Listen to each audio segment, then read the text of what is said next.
Hello? Am I audible? Yes, right? Hello.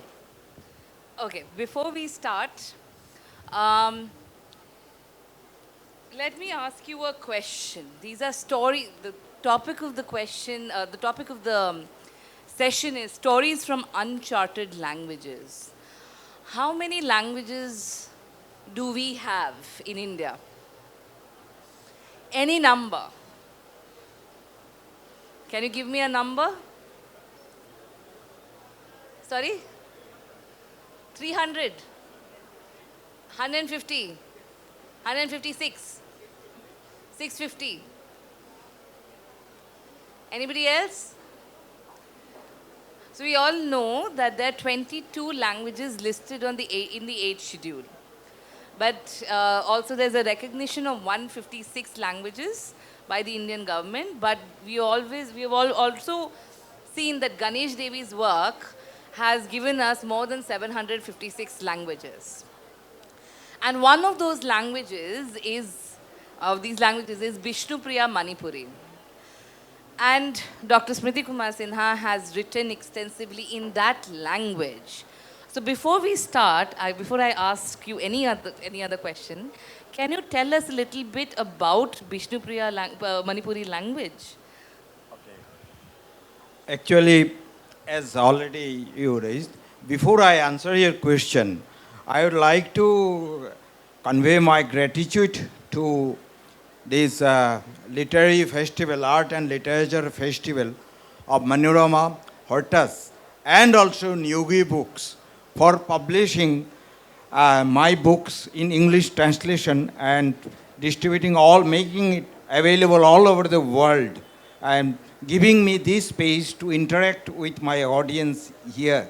And I am really grateful to you, both the organizers of this festival as well as to you.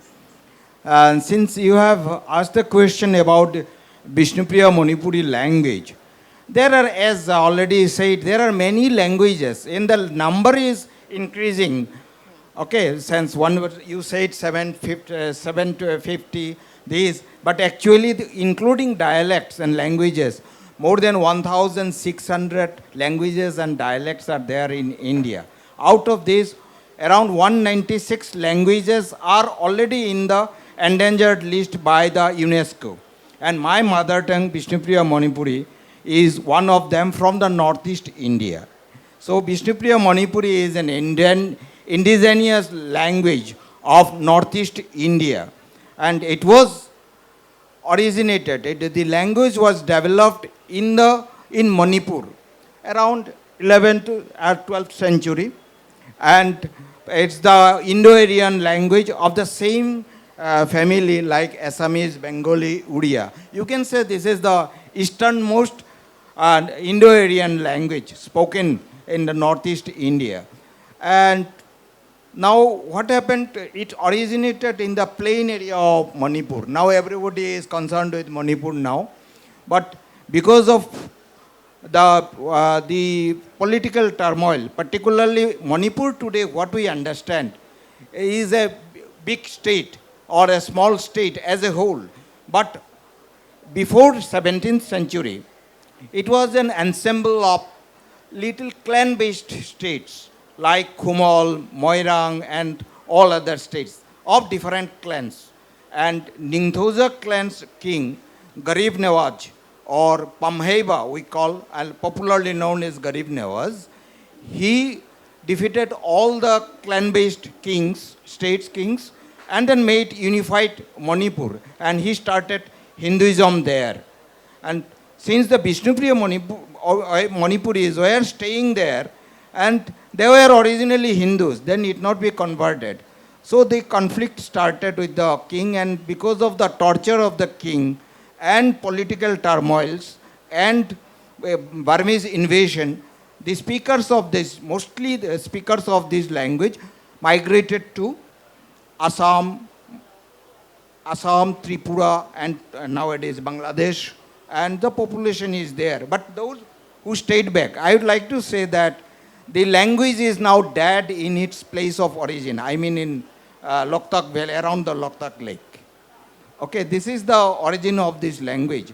And when it came to, that the speakers came to Assam, Assam, Manipur, Meghalaya, even Bangladesh, then they actually brought this language, kept it alive, and with the struggles and the hesitations and others, they had a long identity struggle they had to do to get the entity recognition called the Vishnupriya Manipuri.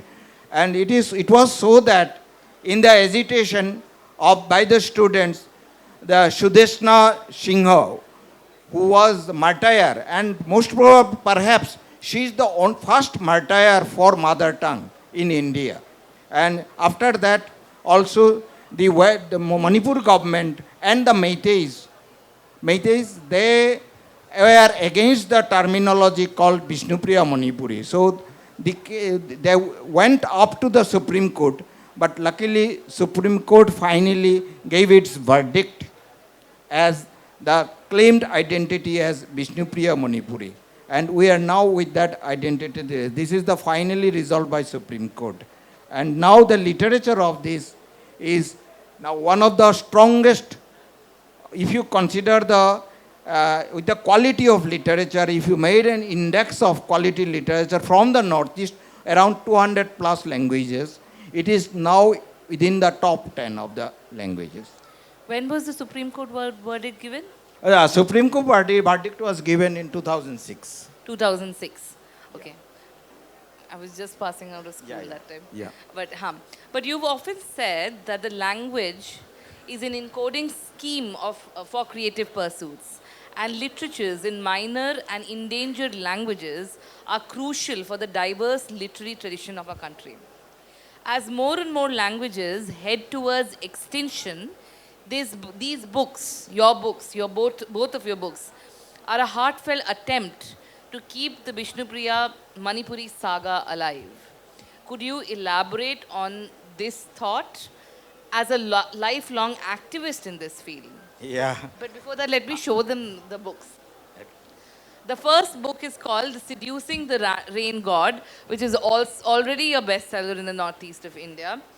And the second book, which is not yet in the market, it will after post this event, is called Freedom Lost in Rights. We will come to these books later, but let's get back to his work as a literary activist for so long in this segment. By profession, I am a professor of computer science and presently founding vice chancellor of Pragjyotisha University, Guwahati. But my passion is in literature. So, because I am an activist from the age of 19 years, when I was 19 years old, I started to work for my mother tongue, and I promised to myself that one day with quality literature, I will bring it to the world stage, and that was possible because you published it in English translation. Now, actually language is not the creation of nature. Language is, I think, the most impeccable creation of human mind. And every language is beautiful and sweet, like the flowering plants. So my mother tongue, Vishnupriya Manipuri, is a language, and so it is endangered. But it is, I think, producing these flowers. It's blossoming every night with creative imaginations and wafting fragrance in the whole night to shed at the dawn. I just picked up some of the creative imaginations, organized them in the form of stories, presented to the world as my offerings to creative literature. This is the language. And language has different functions. Main three functions are encoding, as you said, encoding the human thought processes, communicating across the space, time, and generations. And the third and most important one is the shaping social identity. These are the functions of the language. Interesting. But as you said, you are a practitioner of science. you will certainly have less time to understand or to study the current trends in literature. Does it bother you? And also, in contrast to the arts, science does reflect in your writings. So, what is your writing Uh, process like? Actually, yes. Here I would like to say a bit elaborately because even though I am a professor of science, but I am an ardent reader of world literature from class 9. Okay. And second part of your question, then science and technology and art and literature, they are quite opposite. I frequently get this question from in interviews. Actually, the science and literature, science and technology, art and literature are not opposite domains. In my opinion, they are mutually perpendicular. Without science and technology, language cannot prosper. And that is evident today with digital technology. And without language, scientific thoughts cannot be encoded for generations. So they are orthogonal to each other. And if you consider it as x-axis and y-axis, then if you go in only in x-axis, that's science and technology, you get less degrees of freedom. Only you go ahead with science and get Nobel Prizes and others. I have no such dream. If you go only with literature without knowing anything of science and technology, again degrees of freedoms are limited. I have categorically or consciously chosen the plane bounded by this x-axis and y-axis, which is infinite. Whenever I get time, I go to literature, and whenever I am very busy in my research in computer science, guiding my PhD students, I go to the y-axis, I mean the science and technology. So this is the I have to brush up my maths now. But interesting, you mentioned about the role of technology. But do you think technology can revitalize an endangered language like Vishnupriya? If yes, how? yeah, as I said, for any language to prosper, now you cannot, this is banking on the technology. So for the endangered languages, actually this digital technology today is like a blessing. Because in other languages, unfortunately, India, the language policy in India is exclusive policy, exclusively for 22 official languages. And it's paradoxical as well, because in India, most probably those people who framed this language policy in Jawaharlal Nehru's time were from all stratified society.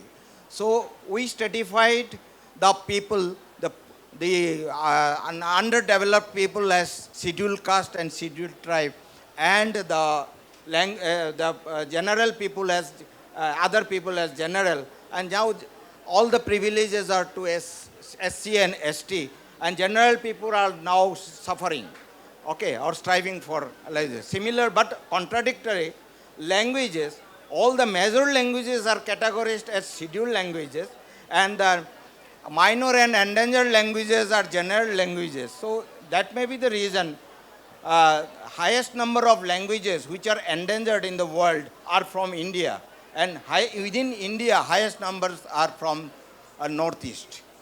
And one of language policy may be one of the reasons. Luckily now the thought processes are changing. NEP 2020 has inclusive policy now. It includes mother tongue up to the foundation stage and primary. And hopefully in literature we will be getting such an inclusive policy.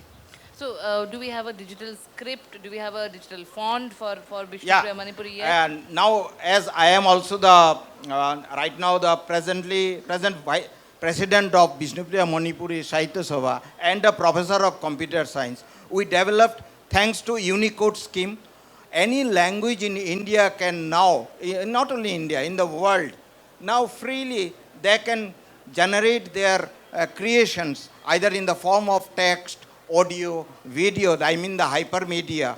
And Unicode now gives us the technology to develop our own fonts. And we have now our own fonts. We have our digital websites.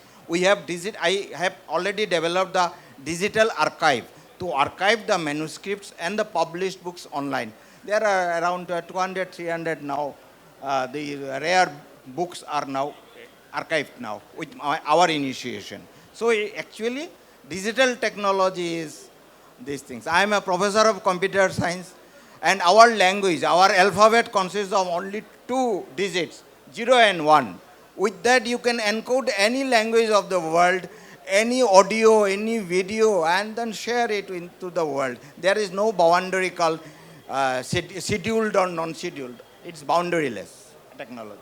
Interesting. Now we have technology to make it easy for us. Yeah. But that does not mean it's easy. What are the biggest challenges you face in revitalizing and developing these minor and endangered languages from the Northeast?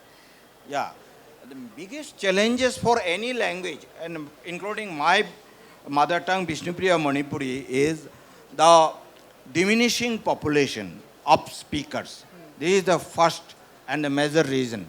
Second reason is shifting of the speakers of minor or endangered languages towards major languages because of functional values. Because major languages have more functional values in uses, in particularly uses in offices, in these, and also rewards and all these things in literature are of that.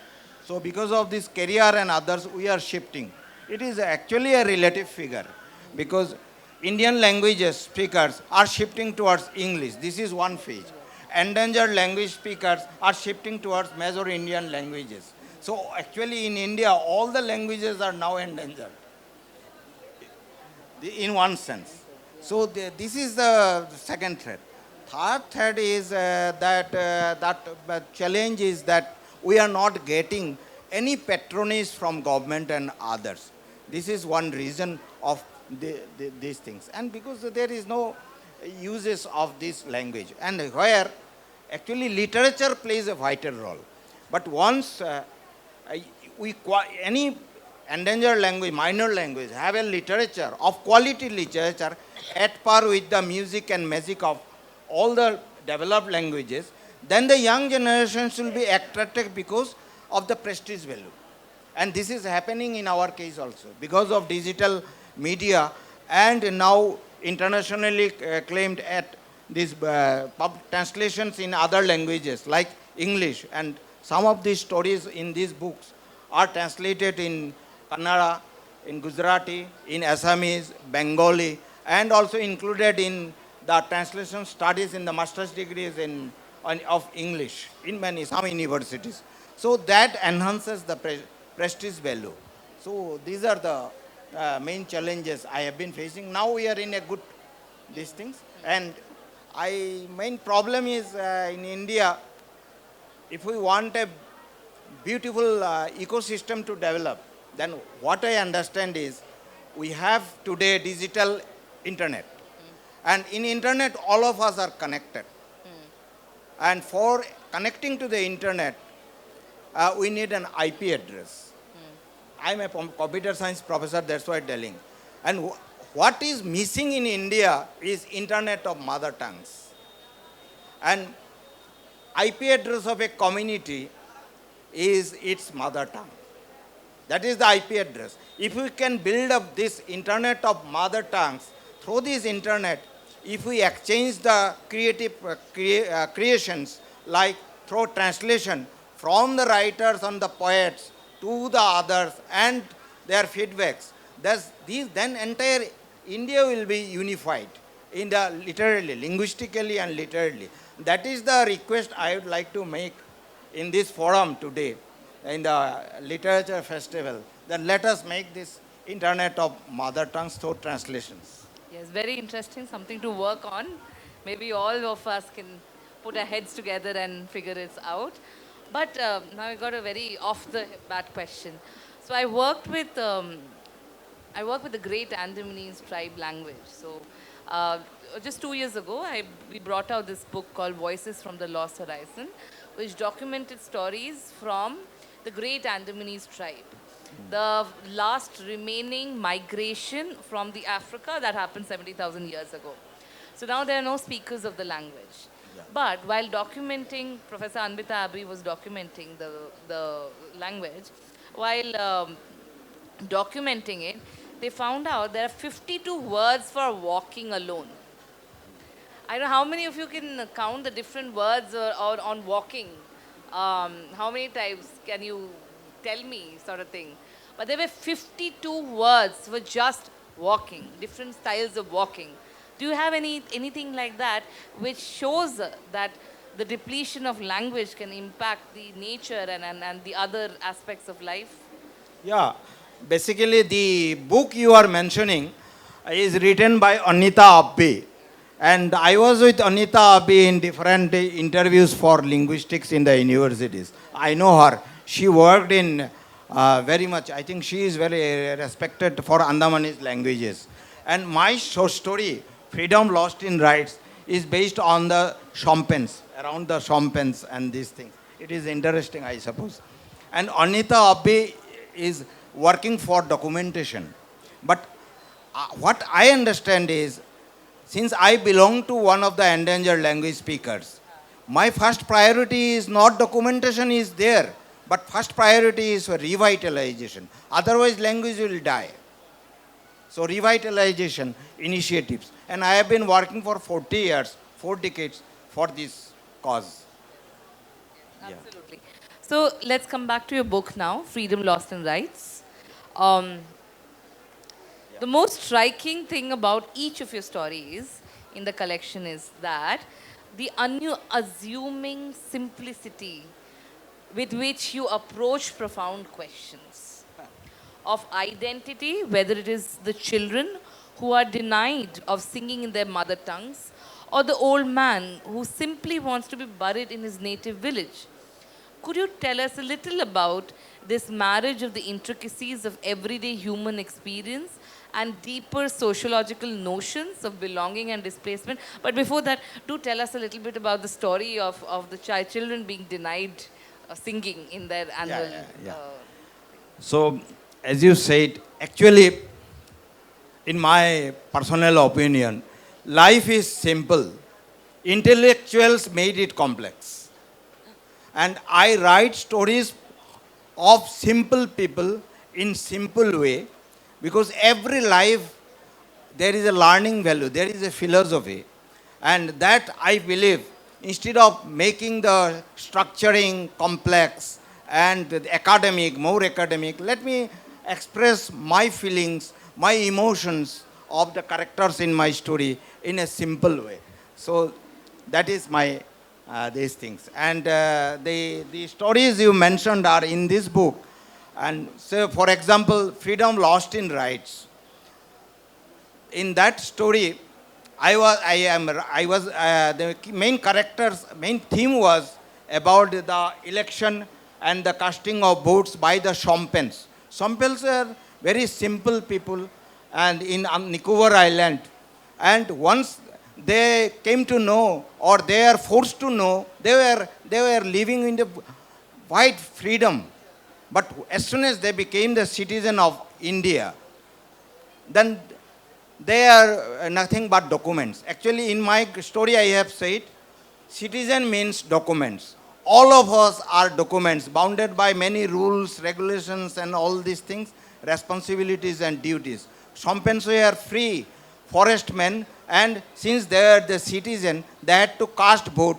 They do not know what is called democracy, whether this country was under British, under Congress, BJP, but still we are. So it is a fox poem in the name of election. That was the theme of Freedom Lost in Rights.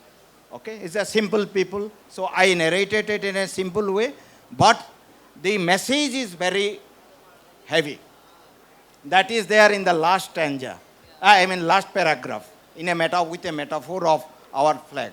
Second thing, story you mentioned is, I think, the independence. It's a political story. And that story revolves around like this, that in that story, Independence Day on 15th August is celebrated, and all the villagers from the nearby villages were invited to mother tongues, dance in their traditional dances. But unfortunately, because because of management, only the songs in 8 scheduled languages were given priority, and the small kids, school children who were prepared to sing in their mother tongue were deprived of singing. But only they could sing the national anthem in chorus. But they found that since they could not actually celebrate the Independence Day the way they wanted, they freely sang their songs in their mother tongues in the paddy field of their village after coming back from. This was the theme. Also, it's a political message to this country. Third is regarding nostalgia. That is the old man. This is the common picture all over India. The first generation who shift from villages to the cities, they at the old age they want to die in their native village. But in the meantime, their property in the village is lost, is already sold by the children. And the main character, he earmarked a 3.5 cubit place for his funeral, is now no longer his place. So his psychological changes and all these things actually depicted the present picture of Indian, these things on nostalgia from village to Migration and migration, displacement as well. basically. So I would like to read the last paragraph, Freedom, Lost and Rights. Yeah. But would you like to foreground it with a little bit of what is it about quickly? Just a little information of what the last paragraph is all about. Just say a few words. So, I'll read it. Yeah, please read it. Lost in deep thought, I kept staring at the voiceless east-west corridor that prostrated itself before us. The vehicle bound for the Campbell Bay election office was running over it with the votes of citizens. The national flag atop the vehicle engine was at the receiving end of the gusty breeze it was cutting through. It was flapping against the impact of the relentless winds generated by the world's biggest democratic faux pas. The tricolor's efforts to fold itself and hide in shame proved futile in the tempest. I noticed that the white stripe on the flag, symbolizing non-violence, had become distorted between the green and saffron counterparts. The Ashok Chakra, the symbol of progress, looked broken. With its fragmented spokes, the chakra morphed into a big thumb impression, a liar's paradox. That is the ultimate message of the whole story. So now we go to another story. This is called the blank page spell checker. Sorry. It weaves a very powerful feminist message into an allegory that is rather relevant to those of us in the world of literature and publishing, referring to how women are expected to maintain and serve their families while men merely supervise and correct their flaws, in quotes, while staying out of the process themselves. What birthed this story? Actually, the idea of the story came to my mind in an incident. This is not there, but since the author is here, I was the chairman of the committee for entrance examination of my university. And one of my colleague made a mistake, which was detected later on. He was very depressed. To just make him rise from the situation, what I did, I just told him spontaneously. It came to my mind. A blank paper doesn't have spelling mistakes. Though somebody who doesn't work will not have any mistakes. Those who work and having silly mistakes unknowingly is the proof that they worked hard. So why are you upset? And then we continued working, but as a short story writer, that triggered a story in my mind. And then I composed these things, plot, in our traditional that the manual press, printing press, where the compositor, the Aloka compositor, is there in the manual press, who used to compose with the metallic letters, the page after pages. And the proofreader called the Fulbabu, the other character, male character, whose job was to only find mistakes in that. Later on, they got married, and this manual press was replaced by digital press, and they became jobless. Now, in the domestic setup now the wife, that is Aloka, used to compose every page of the family, of the whole family, from day morning to evening. And the proofreader, earlier proofreader Fulbaba, used to find faults in her. That is, I wanted to depict this correct picture of women's position in India today. Because we all call about gender neutrality, we call about all these things academically or such forums. But in practical, women's positions are not good in the family setup or in the society setup, and they are not in the decision loop. And here my character, woman character, has come out very strongly at the end. That is, woman has to stand and find out their own position. This is the symbolic in this allegory. I'm going to read the last part because I really like it. Yeah, okay. Oloka, don't be angry. Leave it. We find no trace of where Fool Babu has gone wrong. One of the guests on the same page as Fool Babu breaks the silence. Wise ones, I won't get a chance to cook if the baby wakes up. And then he will catch me on the wrong foot if I fail to cook the meal perfectly. I am at fault always. Let me go and cook. You all carry on. Oloka bows down and says, before leaving for the kitchen, I want to tell all of you something. Can I? Of course you can. Tell us what you want to without any fear, they all say. Since our wedlock, I have been composing pages after pages of my nuclear family, day in, day out. Ram Babu's father proofreads what I do in this family, sitting like a couch potato. I am a woman compositor. I make mistakes now and then. He, on the other hand, does not compose a single page. He is a proofreader and a man. He is a blank page. A blank page is never littered with spelling mistakes. And so, how will you ever find where he has gone wrong? Aloka leaves for the kitchen. Thank you very much. You like the story? I love the and story. I think Okay. the readers will also like. Yes, I'm sure they will really like the story. But now it's a question which is which I want to ask. You've written another short story. We've talked about a collection called "Seducing the Rain God." That I will ask you for the question on that as well. That's one of my favorite stories again. And you've gauged readers' responses across the world. But here in this book, has there been any significant change in the way you chose to approach the current collection?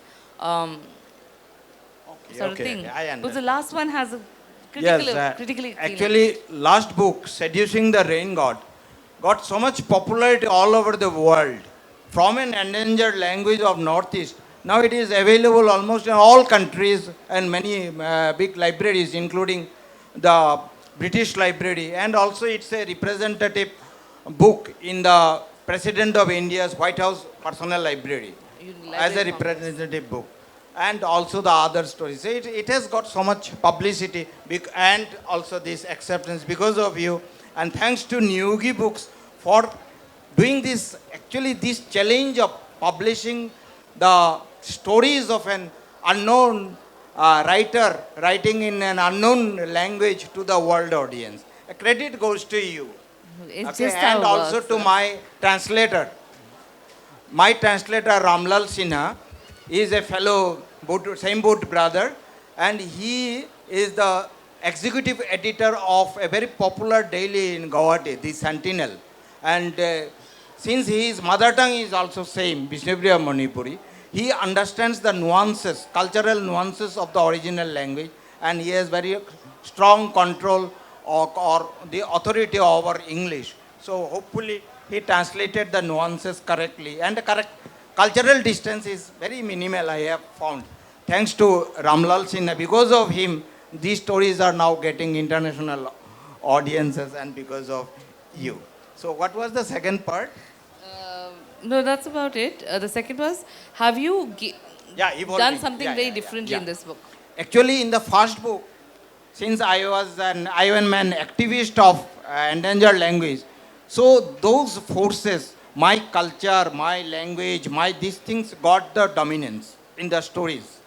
But as Nirmalkanti Bhattacharya sir has written the foreword of the next book, and is a literature though renowned, he has correctly said whatever you are asking, because he said in his foreword that the Vishnupriya Manipuri literature is evolving. Along with that, Smriti Kumar Sinha as the author is evolving, as well as the Ramlal Sinha is also evolving. So evolution is there along with the language. We are also evolving. Now in the present book, it is more in the pan-India issues, that is on politics, like democracy is there.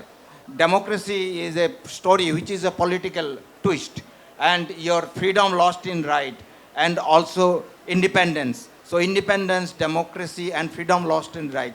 These are political stories, and these are the new additions to this. This is the evolution. Yeah. But before we continue, I just wanted to say that Vishnupriya Manipuri is enlisted by the UNESCO as an endangered language. And it's a great honor to come here. Calicut, which is also a UNESCO World Heritage for Literature, has been recognized as a thing. But now let's talk about Seducing the Rain God.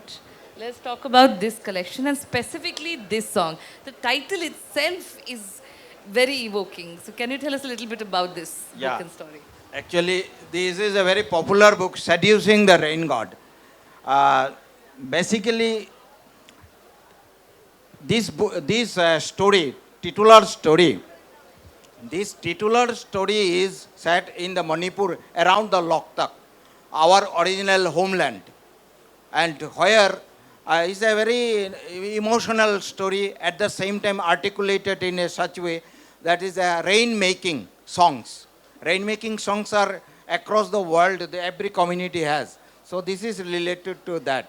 And Savi, the main character, who is a rainmaker, is to sing rain to satisfy the God and for making rain. This is a folk belief. So most of the stories are on conflicts of folk beliefs and the scientific beliefs. So Nirmalkanti Chaudhary sir, I remember, while inaugurating or launching this book at Guwahati, he mentioned, he was the earlier editor of Sahitya Academy Literature, this magazine, journal, these things, literature.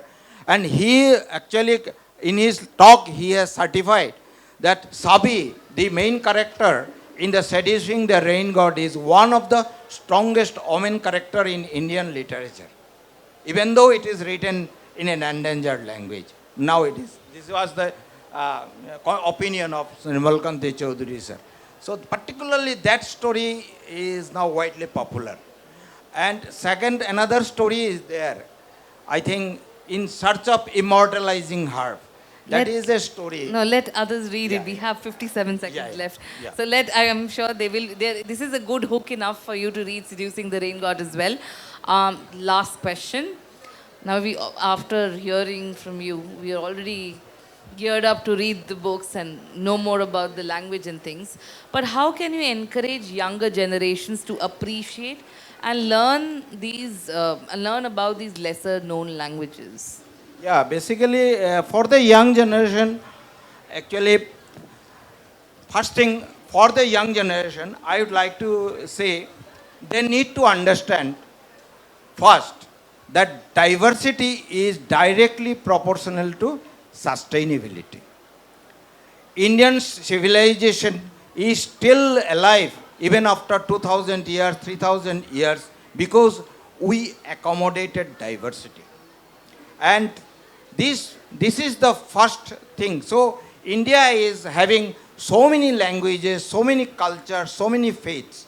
If we have this accommodation of diversity in languages, literature, cultures, faith with equal dignity and equitable space, then India will be prospering in future also. This civilization will be carried forward for another million years. Which aggression in any form is counterproductive. This is the first message. Second message is if there are many young people here whose mother tongue is not in the eight scheduled languages, they should first respect their own mother tongue, and they should feel pride in their own mother tongue, own culture, and then work for it in a dedicated way. And that will add to the diversities. In one interview in Bangladesh, I was asked, Professor, what is wrong if we have as one language, one culture in the country? This will be more effective. What do you say? I answered it. I asked him, what is your favorite color? He said, pink. Then if you think that and all the leaves of this planet are pink, the color of the soil is also pink, the eyes of beautiful girls are pink, hairs are pink, everything. Would you call this monochromatic world as a beautiful world? This world is beautiful because of diversity. And we have to respect and celebrate diversity in our country. That is the message. Thank you very much. On this high note, we'll close this session and over to you, ma'am. So before I conclude, I would like to thank again Niyogi Books and my translator and those who worked and sacrificed their life for the revitalization of my mother tongue and endangered language to this state. Now I am available now in the international stage. Thank you very much. And also my cordial thanks. Actually, I feel grateful for this Manorama for the Hortus, and for giving me this space to share my emotions, and hope the readers will read my books and share the pains and these things of endangered languages. Thank you.